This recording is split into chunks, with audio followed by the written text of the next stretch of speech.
माता च पिता त्वमेव त्वमेव बन्धुश्च सखा त्वमेव त्वमेव विद्या द्रविणं त्वमेव त्वमेव सर्वं मम देव देव। श्रीहरिं परमानन्दमुपदेष्टारमीश्वरं व्यापकं सर्वलोकानां कारणं तं नमाम्यहम्। यस्माज्जातं जगत् सर्वं यस्मिन्नेव प्रलीयते येनेदं धार्यते चैव तस्मै ज्ञानात्मने नमः। नित्यानन्दं निराधारं निखिलाधारमव्ययं निगमाधगतं नित्यं नीलकण्ठं नमाम्यहम्।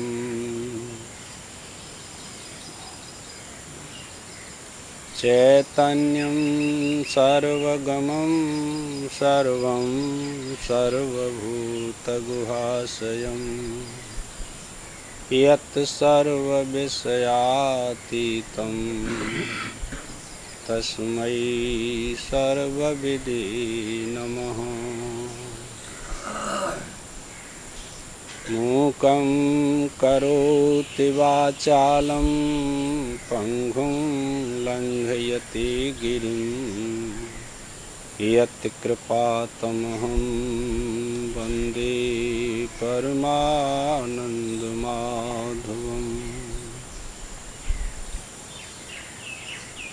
नारायणं नमस्कृत्य नरं चैव नरोत्तमं देवीं सरस्वतीं व्यासं ततो जयमुदीरये।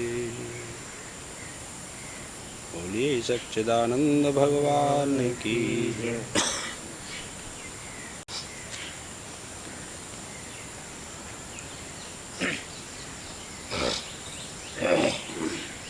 एक सज्जन हैं, बड़ा व्याख्यान देते हैं। वे किसी साधु को अपने से बड़ा नहीं मानते हैं, पर हैं तो सेठ ही ना। जब उनसे ज़्यादा धनी कोई सेठ उनके पास आता है तो गेट पर अगवानी करने जाते हैं। साधु उनके पास आए तो अगवानी करने नहीं जाएंगे। क्या आश्चर्य है। तो आखिर किसी को तो संसार में बड़ा मानते हैं ना। भगवान को बड़ा नहीं मानोगे तो किसी संसारी को बड़ा मानना पड़ेगा। भगवान के लिए कहोगे कि नहीं नहीं, हम राम कृष्ण को ईश्वर नहीं मानते हैं। किसको मानोगे? मिनिस्टर को मानेंगे। उसको तो माला पहनाएंगे, उसको तो हाथ जोड़ोगे, उसका तो स्वागत करोगे। तो जब बिना स्वागत के, बिना पूजा के, बिना माला पहनाए रहा ही नहीं सकते तो बाबा किसी न किसी को पूजना ही है। तो ईश्वर की पूजा करो ना। इससे बढ़कर हृदय को पवित्र करने वाली बात और क्या हो सकती है। संसार में तो सारे स्वार्थ जुड़े हुए हैं, भगवान के साथ कौन सा स्वार्थ है। इसलिए महात्माओं ने कहा है कि पूजा करनी हो तो भगवान की करो। ये सब बनावटी स्वार्थ हैं। कल्पित स्वार्थ के वशीभूत होकर के जीवात्मा एक दूसरे की पूजा करता है। और भगवान से यदि तुम अपना स्वार्थ सिद्ध करेंगे तो आपका कल्याण होगा, ये बात बताए। जीवात्मा इस बात को समझता ही नहीं है कि मेरा वास्तविक स्वार्थ क्या है। तुलसीदास ने तो लिखा है, क्या लिखा है? स्वार्थ सांच जीव कर येहा, मन क्रम वचन राम पद नेहा। है सच्चा स्वार्थ तो भगवान के चरणों से प्रेम करना है, और तुम बनावटी स्वार्थ आपस में सिद्ध करके अपना कल्याण चाहता है। ये बात क्यों बताई? मैं एक जगह बैठा हुआ था, दो साधु आए तो दूर से नमस्कार कर लिया, समझे, लेकिन कोई विशेष स्वागत सत्कार नहीं किया। मैं तो खड़ा हो गया, मैंने कहा आइए महाराज जी बैठिए, लेकिन जो जिनका स्थान था उन्होंने तो नमस्कार किया पर कोई स्वागत सत्कार नहीं किया। भगवान की इच्छा हुई, थोड़ी देर बाद दो सिपाही और एक दरोगा आया, कार में से उतरा, उन्हीं के वहाँ। उनको देखते ही सभी खड़े हो गए, भाई चारपाई खिलाओ। अब देखिए तुम वही बात कही, साधु का तो कोई आदर सत्कार नहीं, और जब दरोगा जी आए, सिपाही आए तो सब खड़े हो गए। थोड़ी देर बाद कि भाई चाय लाओ इनके लिए। साधुओं के लिए क्यों नहीं कहा आपने? अपना स्वार्थ सिद्धि का जो भाव था वो अंदर बैठा हुआ था कि इनसे हमारा कोई स्वार्थ सिद्ध हो सकता है। साधु से क्या होगा स्वार्थ सिद्ध, बताइए? ये महान पुरुष सभी बातों को स्पष्ट करके बताते हैं। माया से सब होत है योग यज्ञ तपदान, और जो कोई माया झूठी करे ताको झूठो ज्ञान। माया के लिए कह दिया, जो माया में फंसे हुए हैं उनके लिए यही बातें हैं लाला। पर स्वार्थ जीव का सच्चा तो यही है कि भगवान से किसी प्रकार से जुड़ जाए। पूजा करना चाहिए रोज भगवान की। तुम बैठ कर के 10 मिनट जप नहीं कर सकते, ध्यान नहीं कर सकते, चिंतन नहीं कर सकते, और संसार से छूटना चाहते हैं, ऐसे कैसे हो सकता है? भाव विचार तो है आपके भीतर, पर उस भाव विचार को क्रियान्वित तो करना चाहिए ना। क्रिया तो करनी पड़ेगी। क्रिया नहीं करेंगे, सोचते रहेंगे, तो फिर आपके ये पाप निवृत्त कैसे होंगे? क्रिया करनी चाहिए, जो शास्त्र ने बताया, उस क्रिया को आप करते नहीं। भाव तो हैं कि छूटे संसार से, फिर छूटेंगे कैसे? क्रिया के द्वारा पापों का नाश होता है, अंतःकरण शुद्ध होता है, इसी को बता रहे हैं। मुखाम्बो जाद्य दाह भवा नजः, पुत्रेभ्यो भृग मुखेभ्यो देवे च भगवान भवः। यह पूजा की पद्धति और किसी ने नहीं, तुम्ही ने बताई है। जिसको खुश करना हो, प्रसन्न करना हो, वही अगर यह बता दे कि अमुक काम करो तो मैं खुश हो जाऊंगा, उससे बढ़िया और मार्ग क्या होगा? संसार के मनुष्य, संसार के जीव तो संसार की वस्तुओं से ही प्रसन्न होते हैं, और अधिक वस्तु देंगे तो वो प्रसन्न होंगे, और कम वस्तु दी कोई पदार्थ तो वो अप्रसन्न रहेंगे। लेकिन परमात्मा एक ऐसी शक्ति है कि उसको तुम थोड़ा सा अपना प्रेम, अपनी बुद्धि, अपना मन दे दो, वो उसी से प्रसन्न हो जाता है। थोड़े से प्रसन्न हो वो परमात्मा, और ज़्यादा से प्रसन्न हो वो जीवात्मा। इतना भेद होता है। थोड़ा सा भजन किया, भगवान प्रसन्न हो गए, यही तो बात है ना। लेकिन जो बड़ा धनी आदमी है उसको तुम धन देते रहो, उसकी सेवा करते रहो, वो आपसे प्रसन्न नहीं होगा। यही जीव भाव होता है। और जीव भाव क्या होता है? इसी को वो कह रहे हैं भाई।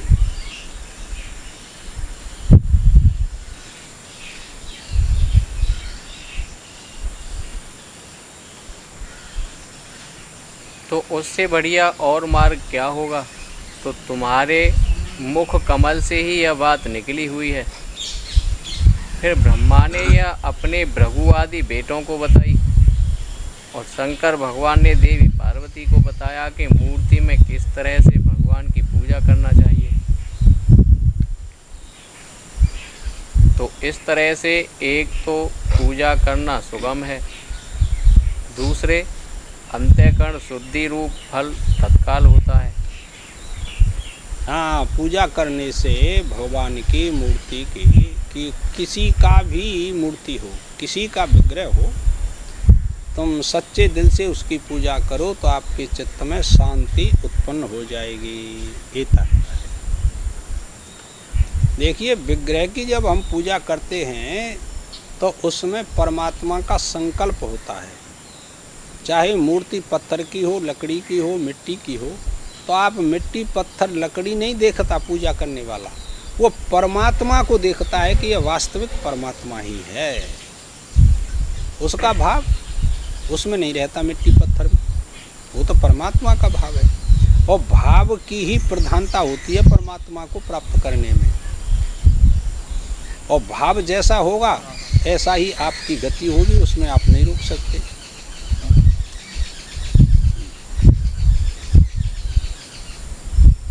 भाव का भूखा हूँ मैं और भाव ही एक सार है, और भाव से भजता मुझे तो भव से बेड़ा पार है।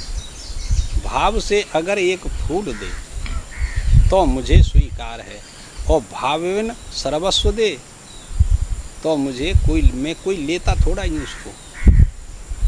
बस यही प्रियता होती है परमात्मा की। जिस समय पूजा करोगे उसी समय अंतःकरण शुद्ध होगा।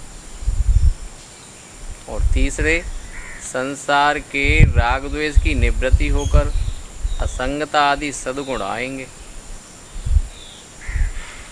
ये कर्म का जो फल है ना, तुम जैसे पूजा करेंगे उसी प्रकार का फल मिलता है। जैसा संग करेंगे ऐसा रंग लगेगा। देखिए, एक दृष्टांत आता है इसके विषय में, पूजा के विषय में। उन्होंने कहा पूजा करने से तुरंत अंतःकरण शुद्ध होता है, मन शांत होता है। ये आई ना बात। जंगल में एक भगवान शिव का मंदिर था। उसमें एक व्यक्ति पूजा करने के लिए सुबह शाम नित्य जाया करता था, और कोई नहीं जाता था वहाँ। दूर था जंगल में। काफ़ी समय हो गया पूजा करते करते। शाम को तो आरती करता दीपक जला करके, सुबह को भी आरती करता और बैठ करके जप करता, ध्यान करता, भगवान का कीर्तन करता, अकेला, और कोई नहीं जाता था। जब काफ़ी समय हो गया तो उसके कर्मों ने उत्पत्ति की, उसको दुख देने के लिए। शाम को पूजा कर रहा था, सूर्य भगवान कुछ अभी छिपे नहीं थे, शेष थे। इतने में ही 4 व्यक्ति आए और उसको पकड़ लिया। वो कहने लगे कि भाई अब हम तेरे को मारेंगे। अब वो घबरा गया कि मैंने 1-2 साल हो गया पूजा करते, भजन करते करते, भगवान ने यह फल दिया मेरे को कि अब यह मेरे को मारेंगे। यहाँ बचाने वाला तो कोई नहीं है, आप ही हैं।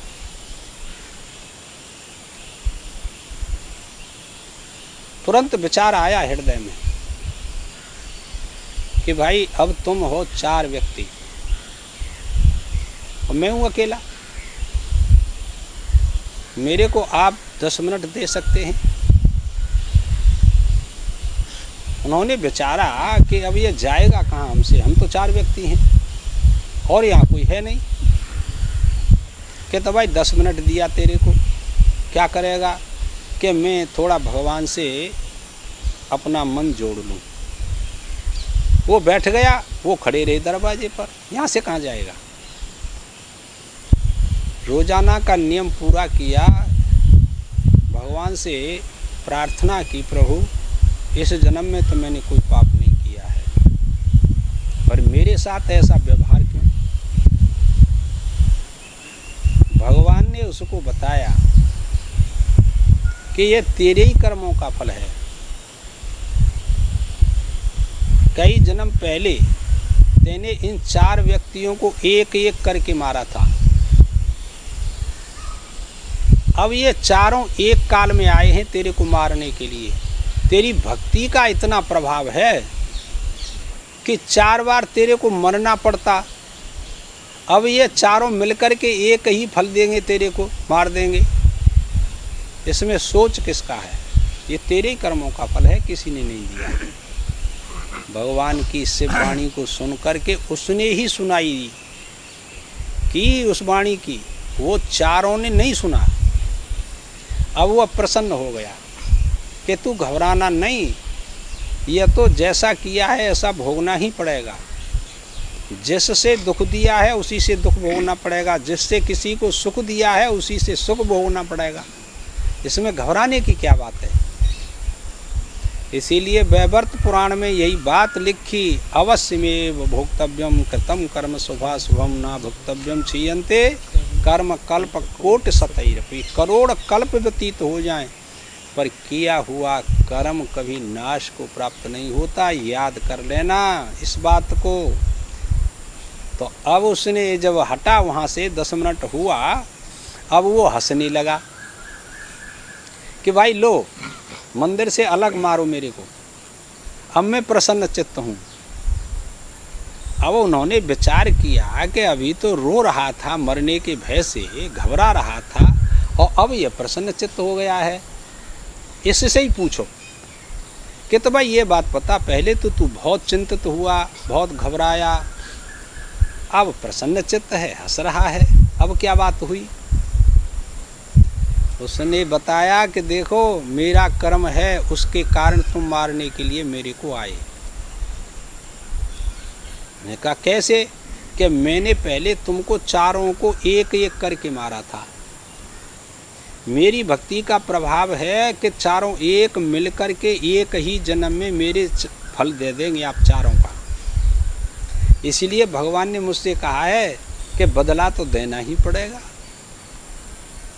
चिंता क्यों करता है? तेरी कर्मों का फल है। यह शब्द उन चारों के हृदय में अपनी जगह बना लिया, उतर गए कि तो भाई तेने हमको मारा था कि हाँ, उसका बदला है, तुम मेरे से बदला लो और मुझको मारो। उन्होंने विचार किया कि अब इसको मार देंगे, फिर यह हमको मारेगा और फिर हम इसको, यह तो अनादिकाल से सनातन धर्म चला आ रहा है, ऐसे ही चलता जाएगा, हम तो बंधन में पड़ जाएंगे। भाई जब ऐसा ही है कि बदला देना ही पड़ता है तो हम अब तेरे को नहीं मारेंगे। भाई तू तेरी इच्छा हो सो जा, चाहे भजन कर, जट चले गए छोड़ कर। ऐसे नहीं समझना आप लोग कि यह संसार की जो प्रक्रिया है कि वैसे ही चलती रहती है, इसका कोई नियमन करने वाला है कि नहीं? कि नियमन करने वाला तो एक आपके पास बैठा हुआ, किसी से पूछने की आवश्यकता नहीं होती उसे।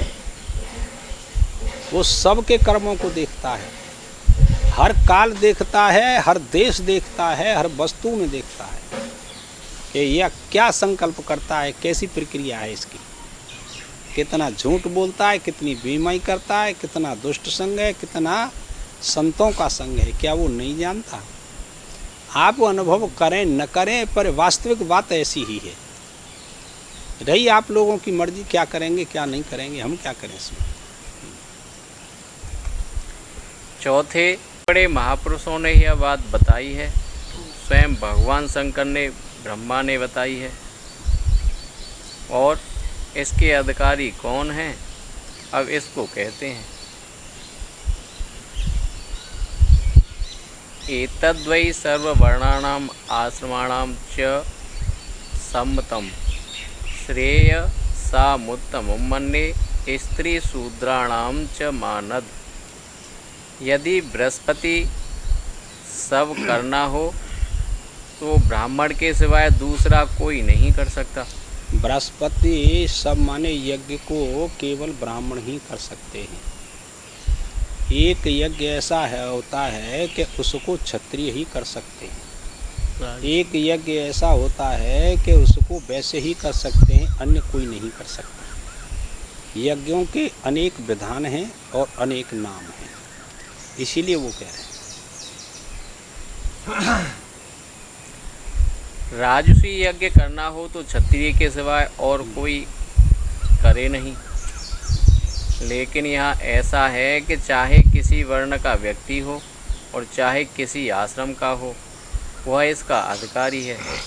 गृहस्थ करे सन्यासी न करे, या सन्यासी करे गृहस्थ न करे, हाँ, ऐसा ये कुछ कोई नहीं। नियम नहीं है।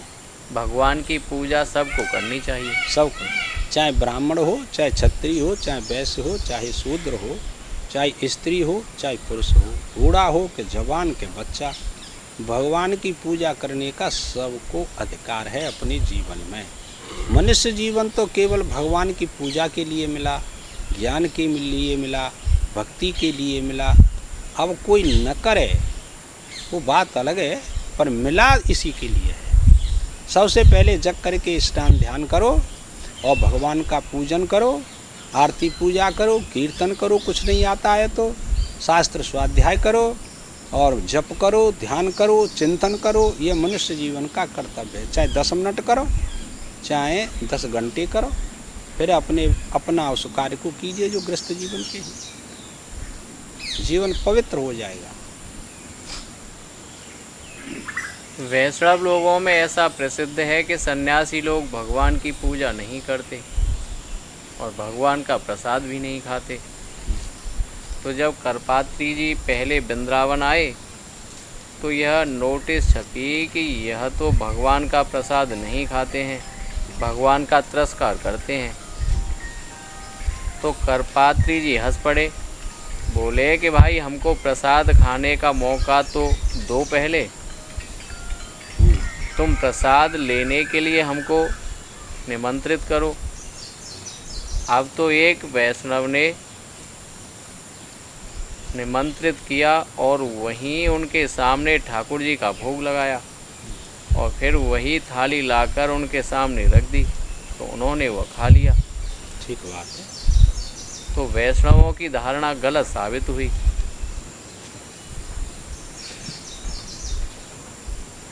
एक बार करपात्री जी काशी में थे तो लोगों ने यह प्रसिद्ध कर दिया कि निर्गुण ब्रह्मवादी लोग भगवान की पूजा ही नहीं करते। अब एक दिन वे तो शालिग्राम और नर्मदेश्वर भगवान की पूजा कर रहे थे कि दंडी स्वामी लोग आए और बोले कि स्वामी जी, आप यह क्या निर्गुण ब्रह्मवादी होकर मूर्ति की पूजा करते हो? ये जो भ्रांति फैली हुई है ना मनुष्यों में, इस भ्रांति का निराकरण करने के लिए ये सब प्रसंग हैं। जिसको निर्गुण ब्रह्म का ज्ञान हो गया है, व्यापक का ज्ञान, देखिए गीता जी में क्या लिखा है, उपाधि के धर्मों से जो भेद होता है, समझे, उपाधि के धर्म भेद से रहित जो व्यापकता का ज्ञान करता है वह मोक्ष को प्राप्त होता है। तुम्हारी गीता में लिखा हुआ है। तो अब जो निर्गुण ब्रह्म का जिसने ज्ञान प्राप्त कर लिया है तो उससे सारा संसार उत्पन्न कल्पित भाव में उत्पन्न हुआ कि नहीं? वो द्वेष किससे करेगा? वो नहीं समझता है कि यह शालिग्राम मेरा ही स्वरूप है। बताइए आप लोग, ये शिव मेरा ही स्वरूप है, एक ही भाव, ये राधा मेरा ही स्वरूप है, ये सीता मेरा स्वरूप है, ये पार्वती मेरा स्वरूप है। व्यापकता नहीं होगी उसकी बुद्धि में तो पूजा से घृणा क्यों करेगा? पर जो कम पढ़े लिखे लोग हैं, समझे, जिसके चित्त में द्वैत भाव हर समय खटकता रहता है, वो इस प्रकार का भेद दिखाई करते हैं। निर्गुण ब्रह्म के उपासक को आत्मज्ञान हो जाने पर वह किसी से द्वेष ही नहीं करता, राग द्वेष चले ही जाते। स्वामी राम तीर्थ से यह बात कहते थे कि तुम निर्गुण ब्रह्म व्यापक हो कि हाँ, तो मुसलमान आए, वो अपने वहाँ ले गए, हमारे यहाँ नमाज पढ़िए, नमाज पढ़ने लगे। समझे? संप्रदाय है, जैनी आए कि तुम नग्न अवस्था में नहीं रह सकते, कि मैं तो आवरण आकाश का ओढ़ लेता हूँ, नग्न अवस्था में पूजा करने लगे। काले कपड़े वाले आए कि तुम काले कपड़े नहीं पहन सकते, कि हाँ, वो तो आत्मा निर्गुण है और सभी का स्वरूप है। काले कपड़े पहन करके और पूजा करने लगे। भेद दृष्टि द्वैत में होती है, उनको परेशानी होती है, लेकिन जिसको अपनी आत्मा का ज्ञान हो गया है वो भेद दृष्टि ही चली जाती है। सारे मत उसी के मत हो जाते हैं। सारे मतों का अधिष्ठान तो वही है ना। सारे मत क्या चाहते हैं? एक परमात्मा को, ईश्वर को चाहते हैं कि नहीं? क्या हाँ, सब चाहते हैं, तो सबका अधिष्ठान वही हुआ ना। और उसको ऐसा ज्ञान हो गया कि मैं सार मतांतरों का क्या हूँ?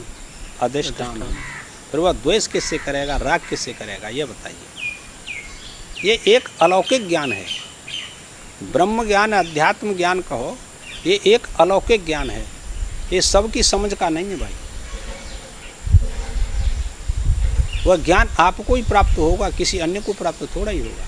जो चाहेगा उसी को प्राप्त होगा, नहीं चाहेगा नहीं प्राप्त होगा। सीधा सिद्धांत है ये। महाराज ये जो उपासना की बात है वो स्वामी सेवक भाव में होगी, और उसका ऐसा भाव चला गया तो फिर उपासना कौन करेगा? वो संसार के लोक हितार्थ आपने नहीं पढ़ा। कर्मण्य ही वो संसिद्धि माँ जनकाद है। लोक संग्रह में माफी, ये लोक संग्रह होता है। लोक संग्रह के लिए सबकी बुद्धि एक सी थोड़ी होती है, पर आत्मा तो एक सा ही होता है सब में। लोगों में श्रद्धा। और क्या, महान पुरुष जिस मार्ग से जाते हैं, निम्न कोटि के पुरुष भी उसी का अनुसरण करते हुए धर्म का पालन करते हैं। इसीलिए वो धर्म को कभी त्यागते नहीं। लाला, ये बात है। धर्मानुष्ठान उन्हीं के आश्रय रहता है।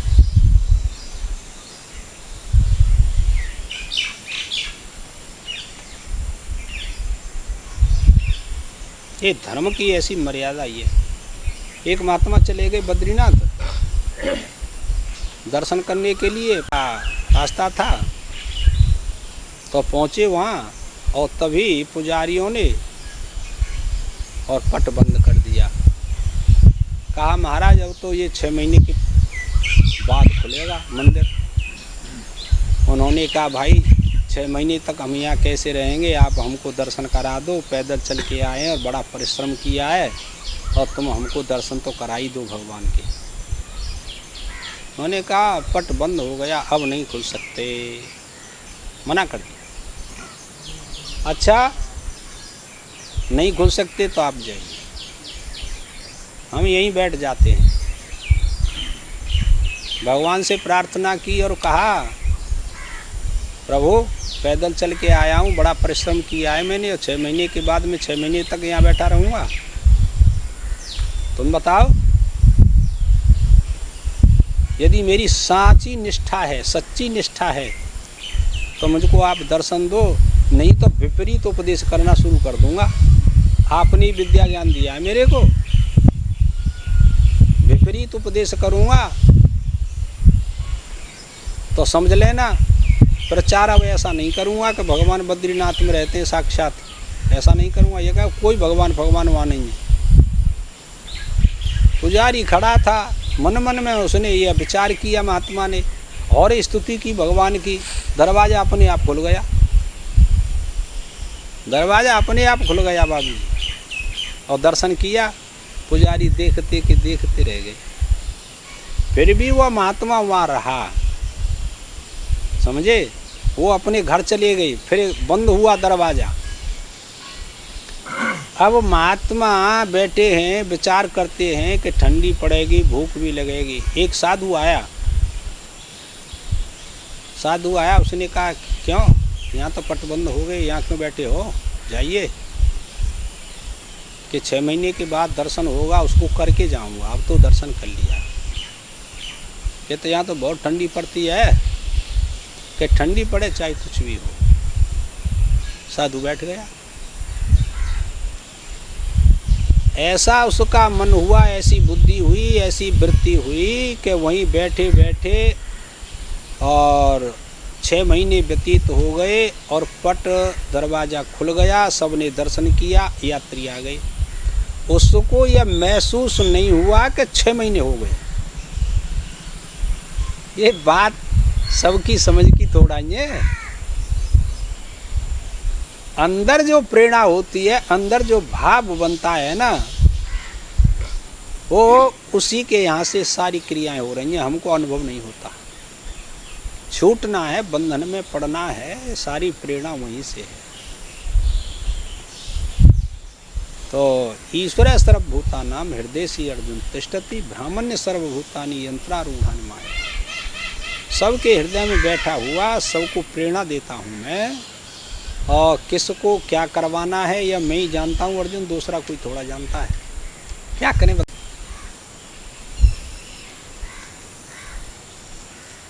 आप यह क्या निर्गुण ब्रह्मवादी होकर मूर्ति की पूजा करते हो?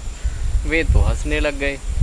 बोले कि अगर तुम यह आकर पूछते कि तुम हवाई जहाज में क्यों चढ़ते हो, राजनीति के आंदोलन में क्यों भाग लेते हो, और इतना जगत का बवाल अपने साथ काहे को बांध कर रखते हो, तब तो हमको सफाई देने में खुशी भी होती। हाँ। और हम समझते हैं कि आप लोग तो हमको विरक्त महात्मा बनाना चाहते हैं, तो आपकी बड़ी कृपा है। लेकिन तुम हमारी भगवान की पूजा पर ही आक्षेप करते हो, हमारे भगवान को ही छुड़ाना चाहते हो। यह वाला कौन सी नीति है, कौन सी विवेक है, कौन सा विचार है आपका कि पूजा से वंचित करना चाहते हैं? भले ही संन्यास ग्रहण कर लिया, आत्मा का ज्ञान हो गया, तो भगवान की पूजा ही क्यों बंद करते हैं? आप देखिए, आप लोग बेचारे कुछ नहीं जानते, अज्ञानी पुरुष हैं, मध्यम और कनिष्ठ जिज्ञासु हैं, वो इन बातों को कैसे स्वीकार करेंगे? उनके तो दर्द होगा कि एक इतना बड़ा विद्वान प्रकांड आत्मज्ञानी और भगवान सालिग्राम की पूजा करता है, उसको ये पता ही नहीं है कि सर्वरूप वही भगवान बना हुआ है। प्रहलाद तो खम्भे में भी परमात्मा का दर्शन करता है, बताइए क्या करें? खम्भे से ही प्रकट हो जाते हैं। ये अपनी तदाकार वृत्ति होती है। अपने मन में जो नाना प्रकार के संकल्प हैं, उन सबको परमात्मा के समर्पण कर दो। आप लोग समर्पण भाव करने से फिर आपके पास कुछ नहीं रहेगा, ना आपका शरीर रहेगा, ना आपकी इंद्रियां रहेंगी, और ना आपके प्राण रहेंगे, न कोई जागृत स्वप्न सुसुप्ति अवस्था रहेगी। आपके पास क्या रह गया? लेकिन यह कर्तृत्व अभिमान जब तक रहता है, तब तक समर्पण भाव नहीं होता। समर्पण भाव में कर्तृत्व अभिमान समाप्त हो जाता है। अहंकार के कारण वह समर्पण भाव नहीं करता, सर्वात्म भाव उसके चित्त में आता ही नहीं। वो तो अहंकार से समन्वित हो रहा है। वो इतना बड़ा बना बैठा है कि ईश्वर भी छोटा कर दिया उसने। हमारे पास इतना धन है, इतने पुत्र हैं, इतनी धन है, इतना पद है, ईश्वर हमारा क्या करेगा? ऐसा भाव करते हैं लोग। लेकिन उसको ये पता नहीं, ये तो क्षणभंगुर है। ये आज तुम्हारे साथ है, कल उसके साथ चला जाएगा। यह भला कौन सी हितेशता है? रुपया छोड़ने को नहीं कहा, संबंधी छोड़ने को नहीं कहा, सोना चांदी छोड़ने को नहीं कहा, और भगवान की पूजा ही छोड़ने को कह दिया। ये ऐसी बात पूछते हैं ना, कौन की? ये कौन कह रहे हैं? जो द्वैतवादी हैं, त्रैतवादी हैं, जो अविवेकी पुरुष हैं, वो ऐसा कह सकते हैं, उनकी गलती भी नहीं है। कामन छोड़ा, क्रोधन छोड़ा, हरि भजन क्यों छोड़ दिया रे? भाई न छोड़ा, बंधु न छोड़ा, फिर हरि भजन क्यों छोड़ दिया? सो वो कह रहे कोई छोड़ो ना है, सब गुण अवगुण भर रहे हैं, और यूँ कह रहे भगवान भजन चो कर दो, भगवानी पूजा चो कर दो, पत्थरी पूजा चो कर रहे हो। वह ज्ञानी ना है। कल परसों महात्मा आई एक आर्य समाजी, पत्थर की पूजा काई करते हैं। स्वामी तुम्हें गिन बात लो, कछु ना है, तुम्हारी कहिए मान लेंगे हम, कोई चिंता मत करो, पर पहले लियो प्रसाद खाओ और फिर अपनी दक्षिणा लियो, कपड़ा लियो, खूब मौज लियो, आराम। बेचारे बैठ बाट के चले गए। अरे तुम तो बड़ी विद्वान हो, हम तो मिलके वैसे ही, हमें क्या लेना देना किसी से। ये जीव के ऐसे भाव होते हैं, उन्हें गलती ना है। वो बेचारे वही मेरे मन कर रहे हैं दिन और रात माया में, वो का जाने ज्ञान ने या वैराग्य का जाने। वैराग्य को स्वरूप ओढ़ लो है, पर हम वैराग्य से बिल्कुल टच ना आता ही, समझे। पर यह मखौटा ऐसा है, सबको भयभीत कर देता है। ये तात्पर्य शेर को मखौटा, शेर की खाल जट गधाए उड़ाई दी कुम्हार ने, और गली ने में डोले सब दुबक गए, सबने की किबार बंद कर भाई शेर आएगो, शेर आएगो। कछु छत्ते न पर चढ़ गए बेचारे डर के मारे। अब तो डोल लो गली न में, अब मखौट आते तो सब डर लगत हुई लगत हुआ। सो अगारते गधाए गए, जट रेंक लिखरियो सो कोई अरे जी तो गधा है जी, शेर ना आती जट सब पतो लग गई लाला सेठ जी, मैं क्या करूँ जा में। तो जाते कछु होनो जानो ना है, वैराग्य स्पर्श कर लियो, आनंद आ जाएगा आप लोगों ने। ये बात है, वैराग्य के बिना भक्ति भी नहीं कर सकते आप, तो ज्ञान भी नहीं हो सकता। तो जो चीज़ संसार से मन को हटाकर संसार से परे भगवान की ओर ले जाने वाली है, जो अपने जीवन के लिए एक साधन है, एक संबल है, एक आश्रय है, उसको अपने जीवन में से नहीं निकालना चाहिए।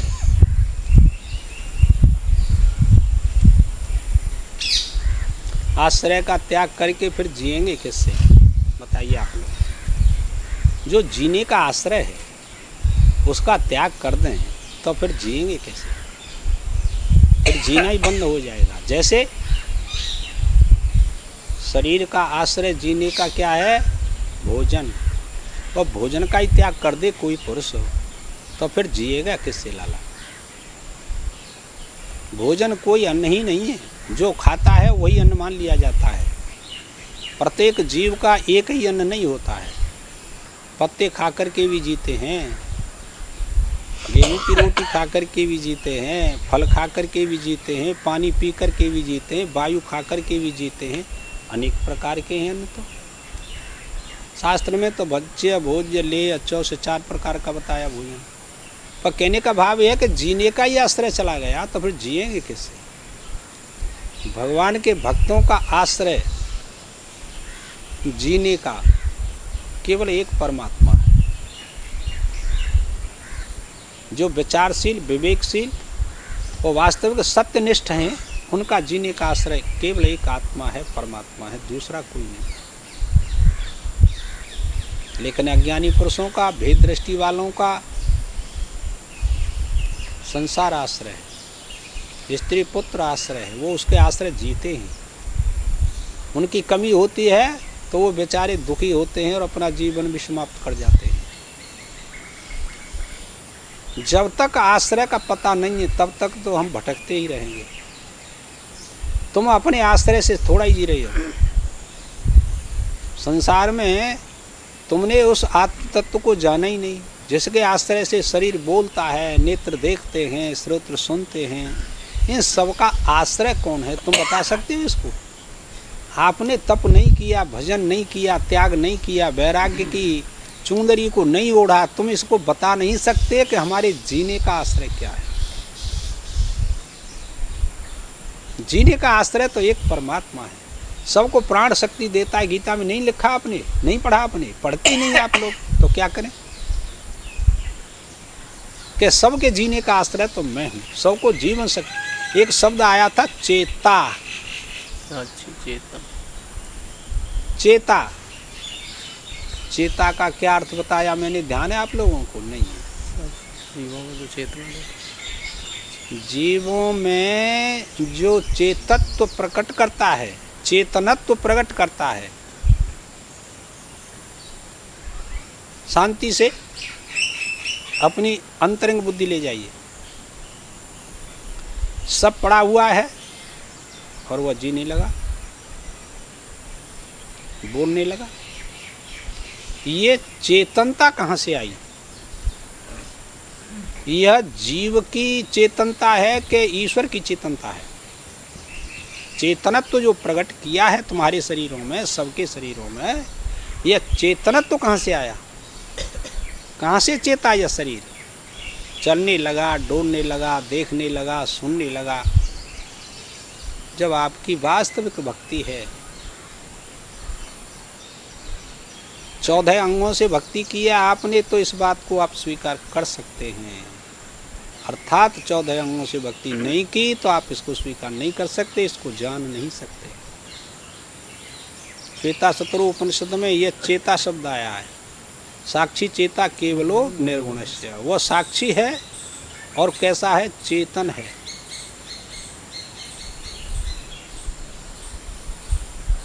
यत्र यत्र चेतनत्वम, फिर क्या आगे को? हाँ, ये बात है। तो वो जहाँ जहाँ चेतनत्व होता है ना, वो परमात्मा ही का होता है तत्व जो है। सबके शरीर में एक आत्म तत्व बैठा हुआ है, दूसरा थोड़ा ही है। किसी कर्म को, किसी कार्य को करने की जो चेतनता आती है वो परमात्मा से ही आती है शरीर में। स्वयं की चेतनता नहीं है इसमें, वो परमात्मा की शक्ति की चेतनता है सब में। चाहे स्त्री हो, चाहे पुरुष, पशु हो, फिर देवता, पक्षी हो, कोई हो, सब में चेतनता है। वही एक आत्म तत्व बैठा हुआ है सब में। उसी को वो कहते हैं कि उसको जानना चाहिए। सर्वांग भक्ति होती है तो ये सब बातें समझ में आ जाती हैं।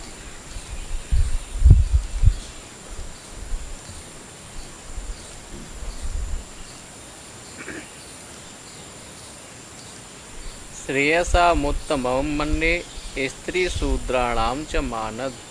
चाहे किसी आश्रम का हो, चाहे किसी वर्ण का हो, चाहे दंडी स्वामी हो कि परमहंस के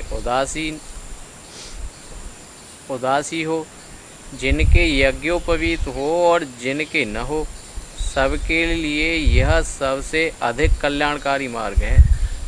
भगवान की पूजा करना सबका कल्याणकारी मार्ग है। तो फिर ये बनाए क्यों? ये गृहस्थ है, ये ब्रह्मचारी है, ये वानप्रस्थ है, ये संन्यास है। कहीं किसी शास्त्र में ऐसा तो किया नहीं मना कि कोई भगवान की पूजा न करे, भगवान का कोई भजन न करे। ऐसा तो कहीं नहीं लिखा किसी शास्त्र में। किसी भी आलम्बन को लेकर के आप भजन कर सकते हैं, पूजन कर सकते हैं, तो आप मनुष्य हो जाएंगे। भगवान ने यही बात बताई, चातुर वर्ण्यम मया सृष्टम गुण कर्म विभागशः। ये 4 प्रकार की जो वर्ण व्यवस्था है ना अर्जुन, वह सब मेरे ही द्वारा है। आश्रम व्यवस्था है, यह भी मेरे ही द्वारा है। ये सृष्टि चक्र को चलाने के लिए ऐसा भेद प्रतीत होता है कि अपने अपने वर्ण धर्म का पालन करते हुए, अपने अपने आश्रम धर्म का पालन करते हुए वो पवित्र हो जाते हैं मनुष्य, और फिर मुझको प्राप्त कर लेते हैं। अपने वर्ण धर्म का पालन नहीं करते, आश्रम धर्म का पालन नहीं करते, इसीलिए जन्मते और मरते रहते हैं, बस और कोई बात नहीं। धर्म के त्याग से कभी हमारा चित्त शांत नहीं हो सकता। नीचे से नीची योनियों में जाना ही पड़ेगा आपको। समस्या तो यही है सब। और जब धर्म का पालन करेंगे तो आपको भगवान की भक्ति स्वतः आने लगेगी आपके पास। थोड़ा सा आप प्रयत्न कर लो कि हम धर्म का पालन करेंगे, ऐसे भाव विचार अपने मन में जागृत करो, तो जैसे चुंबक के पास लोहा खिंच खिंच करके आने लगता है ना, ऐसी भगवान की भक्ति आपके पास आने लगेगी। ऐसा ही संसर्ग मिलने लगेगा आपको, पर आप उस भाव को भीतर लाते ही नहीं। क्यों नहीं लाते? कि आपने संसार को प्राथमिकता दे रखी है, विषयों को प्राथमिकता दे रखी है, इसीलिए लाते नहीं, उन्हीं में सुख मान रखा है। नहीं तो ये भाव विचार आने लगेंगे तो भक्ति भी आने लगेगी। भगवान कृपा करते हैं। स्त्रियों और शूद्रों के लिए भी यह भगवान की पूजा सर्वोत्तम है।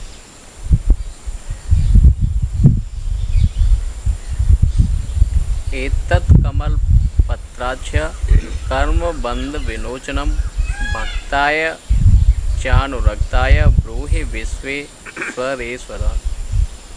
हे कमल नयन, कमल दल के समान जिसकी बड़ी सुंदर आँखें हैं।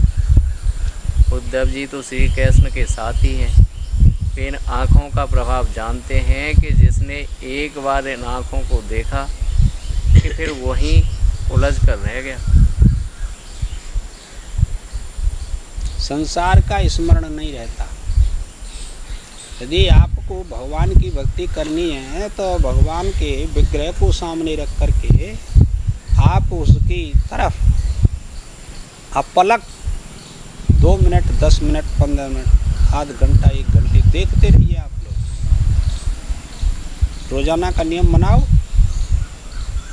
और फिर देखना आपकी भक्ति का रंग कैसा होगा। आपका हृदय रंग जाएगा।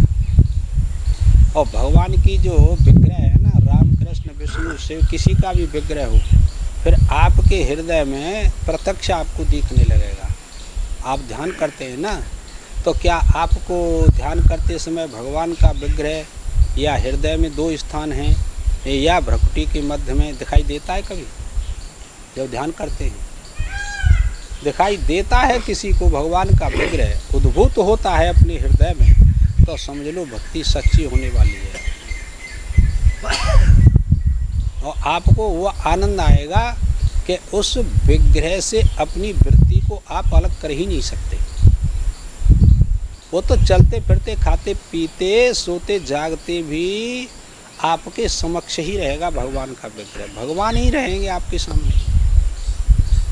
इसको कहते हैं अनन्य, अनन्य योग कहते हैं, अनन्य अभ्यास कहते हैं, अनन्य भक्ति कहते हैं।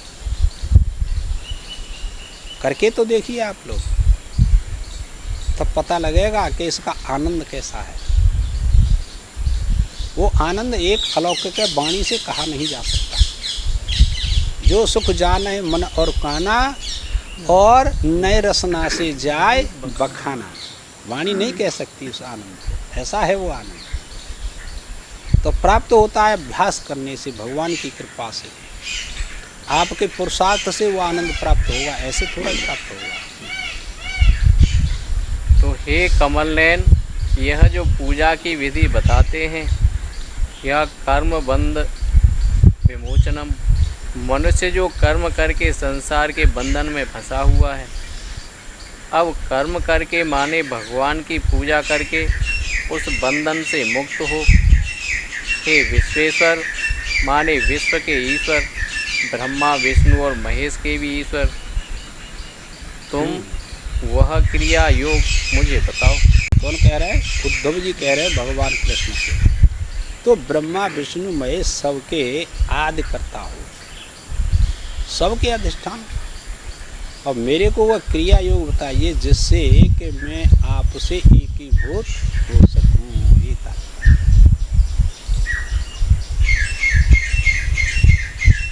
अच्छा, यह बात उद्धव जी को क्यों बताई जाए?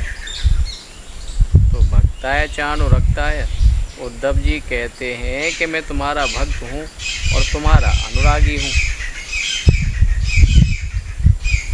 देखो, कोई कोई भक्त तो होता है पर अनुरक्त नहीं होता है, और कोई अनुरक्त होता है पर भक्त नहीं होता है।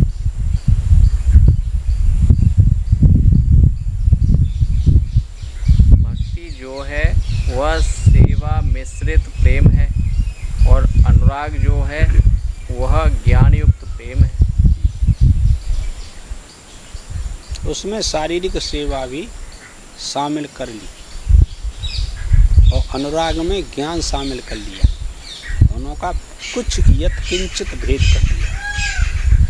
क्योंकि शारीरिक सेवा करने से शारीरिक, मानसिक और वाचिक जो पाप होते हैं ना, वो सब नष्ट हो जाते हैं, और अहंकार शारीरिक सेवा करने से गलत हो जाता है। आपने देखा नहीं है? आप लंगड़ में जाएंगे पंजाबियों के यहाँ, तो आपकी जूतियों को साफ करके अपने कपड़े से और एक साइड में रख देंगे सभी पंजाबी। इतनी सेवा करते हैं वो लोग, शारीरिक सेवा इतनी करते हैं। तो सेवा करने से विशेष फल होता है। सेवा ही भजन होता है।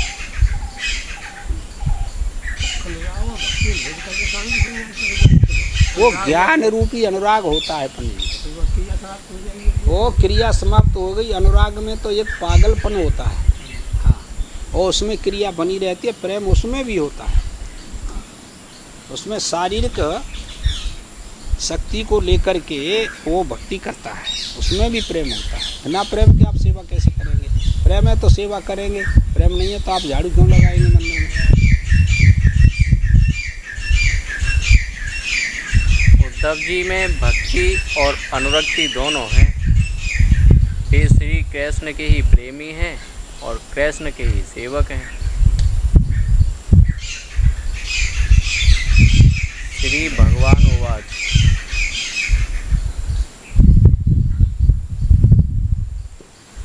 न ह्यन्तो अनंत पारस्य कर्म कांडस्य चोद्धव संक्षिप्तम वर्णमिष्यामि यथावतनो पूर्वसः। हे उद्धव जी, भगवान की पूजा के विधान का कोई अंत नहीं है।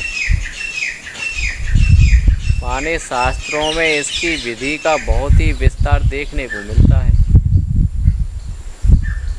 परंतु मैं संक्षेप से क्रमशः यथावत उसका वर्णन करता हूँ।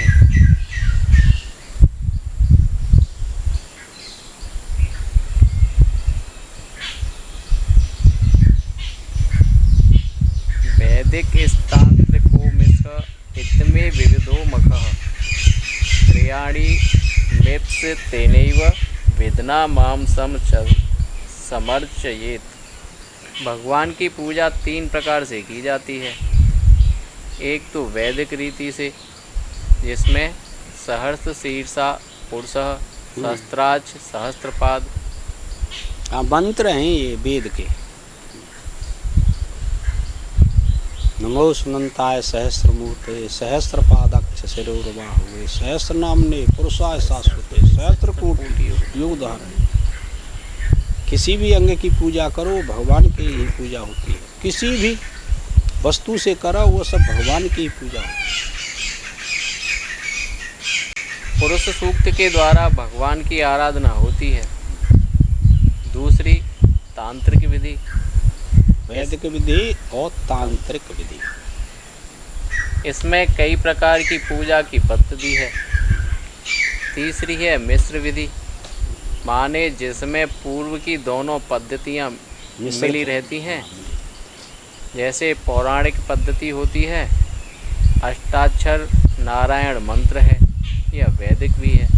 वैदिक भी है, जिसमें 8 अक्षर हैं मंत्र में, वो वैदिक मंत्र भी है। गायत्री मंत्र वेद का मंत्र थोड़ा ही है, वेद का मंत्र नहीं है। हाँ, और ये ओम नमः शिवाय अष्टाक्षर ये वैदिक मंत्र है, लोग समझते ही नहीं। अष्टाक्षर कौन सा मंत्र? अरे बताया था, तुमको याद नहीं रहती। नहीं, इसमें 12 अक्षर। चलो पढ़ो। बतायो पंडित जी में याद है।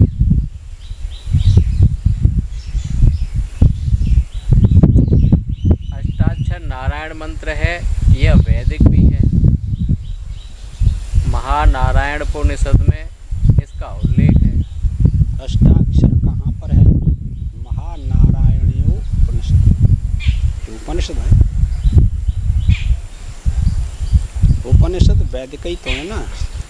वेद का अनुवाक भाग कहो, उपनिषदों को शिरोभाग कहो, समझे? त्रैतवादी कहते हैं कि हम उपनिषदों को नहीं मानते, वेद को तो मानते हैं। अब उनको यही पता नहीं है कि वेद क्या वस्तु है। सुन लिया, बस चल रही है गाड़ी। अब पूजा जब करने लगो तो पूजा की पद्धति वहाँ नहीं है, तो तांत्रिक विधि से वहाँ पूजा करते हैं। अतः दोनों एक में मिल जाती हैं। अब इन तीनों में से जो अपने को पसंद हो, उसी रीति से भगवान की पूजा करना। किसी विधि से भगवान की पूजा करो, वैदिक तांत्रिक मिश्रित, वो सब भगवान की पूजा है। भगवान को सभी स्वीकार है।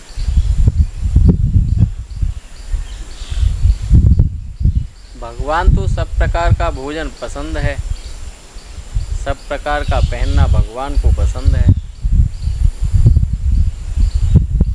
यदा स्वनिग मेक्तोनम द्विजित्तम प्राप्य पुरुषः यथा यजेत मां भक्त्या श्रद्धया तन्न बोध में। भगवान श्री कृष्ण ने उद्धव जी को कहा कि जो जिसके लिए वेद द्वारा निर्धारित होता है उसके अनुसार यज्ञोपवीत संस्कार ब्राह्मण क्षत्रिय वैश्य द्विजित्व बन जाए। द्विज उसे ही कहते हैं जिसका यज्ञोपवीत संस्कार हो जाता है, वह द्विजाति हो जाता है।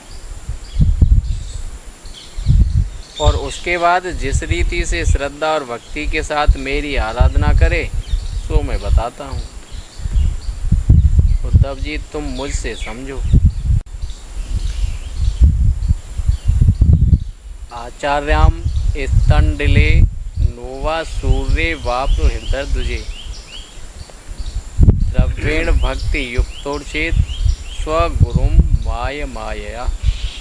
भगवान कहते हैं कि पूजा चाहे मूर्ति में करो, चाहे वेदी में करो, चाहे आग में करो, चाहे सूर्य में करो, चाहे जल में करो, चाहे हृदय में करो, और चाहे ब्राह्मण में करो, वस्तु के द्वारा मेरी पूजा करो। क्योंकि जब तुम्हें खाए बिना तृप्ति नहीं होती है, जब यह तुम्हारा ख्याल है कि खाए बिना मनुष्य की स्थिति ही क्या है, मन ही मन खाने से तो तृप्ति नहीं होगी। इसके लिए तो कुछ ठोस माल चाहिए। तो जब तक यह स्थिति है कि मन ही मन ठाकुर जी को खिलाकर भी तृप्ति नहीं होगी, उनको भी कोई ठोस माल देना पड़ेगा। हाँ, कुछ न कुछ साकार वस्तु समर्पण करो, उससे पूजा करो, उनका कहने का भाव ये है। अनेक प्रकार के दृष्टांत हैं, जैसा प्रकरण होता है उसी प्रकार से उसको समझा जाता है। एक सेठ थे, सेठ वो रोजाना भगवान की मानसिक पूजा करते थे, भोग भी लगाते थे, फूल भी चढ़ाते थे। आज उन्होंने भोग लगाया मानसिक, काफ़ी समय से चला रहा था इस उनका क्रम, तो दूध में चीनी अधिक पड़ गई। अब तो रोने लगे, अरे प्रभु ज़्यादा पड़ गई, इतनी कहाँ है, क्या करूँ अब। बहुत सांचे को रोने लगे। भगवान ने कहा कि ये तो भक्त तो सच्चा है। भगवान आए और उसको फटकारा, ये बात बता कितनी बोरी खरी गई थी तो तू रो रहे हो है। अरे तेने मनते डाल दिए, मनते निकाल ले, फिर इतना रोता क्यों है। तो ये मानसिक पूजा, भगवान कह रहे हैं कछु सांची पूजा करो। आज समझ में।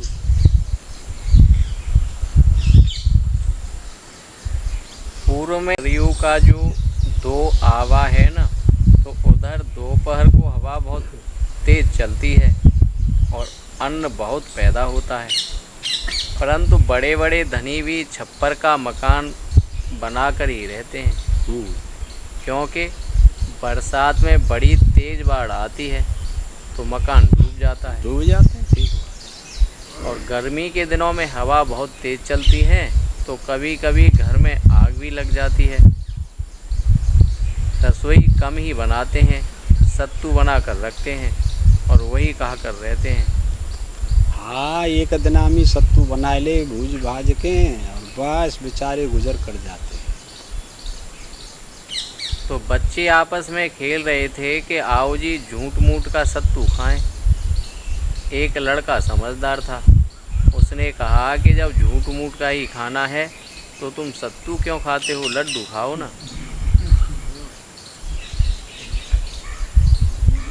तो भाई अपने मन को बिल्कुल ठीक ठीक करके श्रद्धा हो और भक्ति हो, और हम जो भगवान के प्रति श्रद्धा भक्ति करते हैं वह ठोस हो, ख्याली नहीं हो। हाँ, मन के ख्याल वाली श्रद्धा न हो। वह केवल भावना भर नहीं हो। तो जब कुछ वस्तु देते हैं, कुछ काम करते हैं, तब मन में वह भावना पूरी होती है।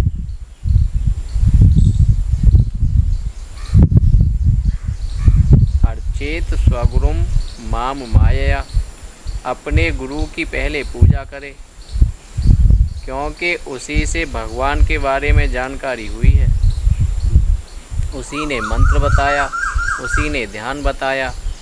यही संप्रदाय की पद्धति है कि जब भजन करना हो, पूजा करनी हो, ध्यान करना हो, तब अपने गुरु का पहले स्मरण करके, प्रणाम करके तब आगे बढ़ना चाहिए।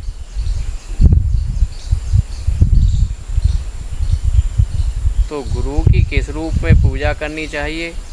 देखो, संत तो सृष्टि में बहुत हैं, पर हमारे कल्याण के लिए जो खास संत आया है, भगवान जिसका रूप धारण करके हमारे लिए आए हैं, उसका नाम गुरु है। उसकी पूजा कैसे करना? बोले कि अमायया, उससे कपट नहीं करना, यह उसकी पूजा है। माया नहीं दिखाना कि हम तुम्हारा बहुत मंत्र जपते हैं, आपका बताया हुआ बहुत ध्यान करते हैं, आपकी बताई हुई बड़ी भारी भक्ति करते हैं, करते कुछ नहीं है और सामने आकर रोने लगते हैं और कहते हैं कि लाभ नहीं हुआ।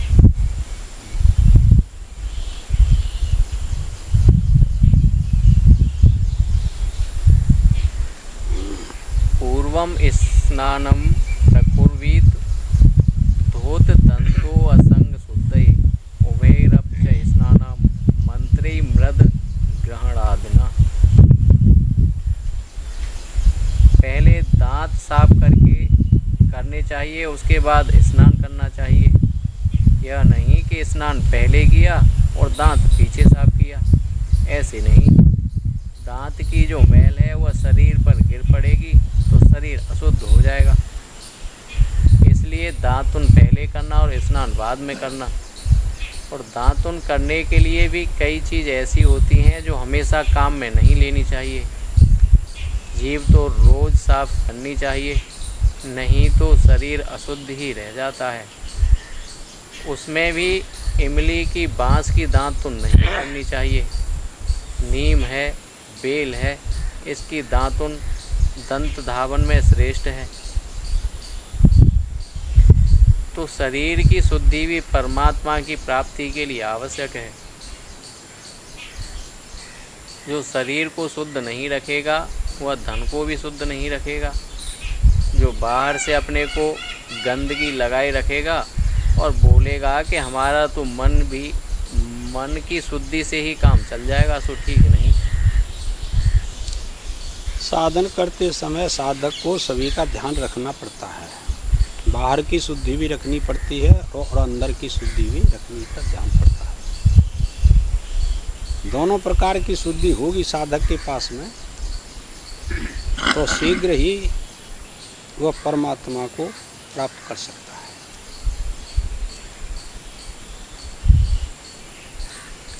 एक बार की बात है, प्रयाग में कुंभ का मेला था। एक महामंडलेश्वर का शिविर लगा था। महामंडलेश्वर जी महाराज विराजमान थे और एक साधु आया। तो महामंडलेश्वर जी ने भोजन का समय होने पर पूछा कि महाराज स्नान करके आए हो? तो वे बोले कि हमने ज्ञान गंगा में स्नान किया है। शिवोहम शिवोहम। धीरे से उन्होंने रसोइयों को बुलाया और कहा कि ध्यान रखना, ये महात्मा मिर्च ज़रा ज़्यादा खाते हैं और भोजन के समय पानी नहीं पीते हैं। अब भोजन परसा गया तो सब्जी में लाल मिर्च अधिक और पानी नदारद। अब महात्मा को प्यास लगी तो बोला, पानी पानी पानी। मंडलेश्वर जी बोले कि महाराज, आपकी वह ज्ञान गंगा कहाँ गई जिसमें स्नान करके आए हैं? उसमें से थोड़ा सा जल पी लीजिए ना। अपनी अपनी जगह लाला सबका महत्व है, समझे? जल का भी महत्व है, स्नान का भी महत्व है और नहाने का भी महत्व है अपनी जगह पर। वह देश काल तो देखा ही जाता है ना। देश काल को देख करके सभी का उपलब्ध न महत्व हो जब कर सकते हो कोई काम में उपलब्ध है तो पहले पानी देना।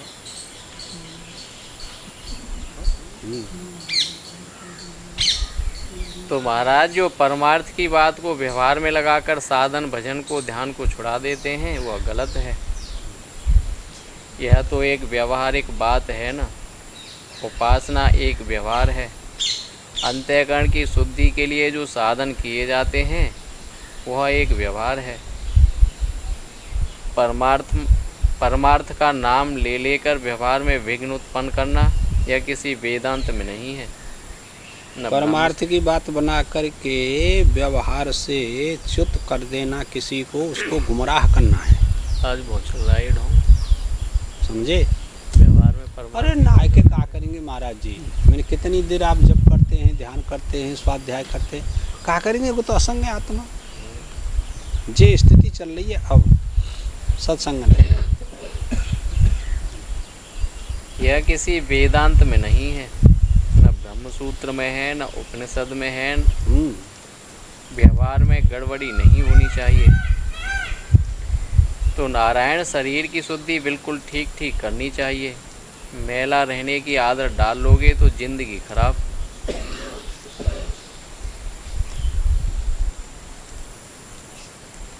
वैरप्च स्नानम मंत्रै मृद ग्रहणादिना। वेद मंत्र से भी स्नान करना, तांत्रिक मंत्र से भी स्नान करना। 5 प्रकार का स्नान तो साधारण रीति से बताया गया है, समझे? पानी से भी स्नान होता है, मंत्रों से भी स्नान होता है, और धूप से भी, और वायु से भी, और गौओं की धूल से भी स्नान होता है। ये साधारण स्नान होता है।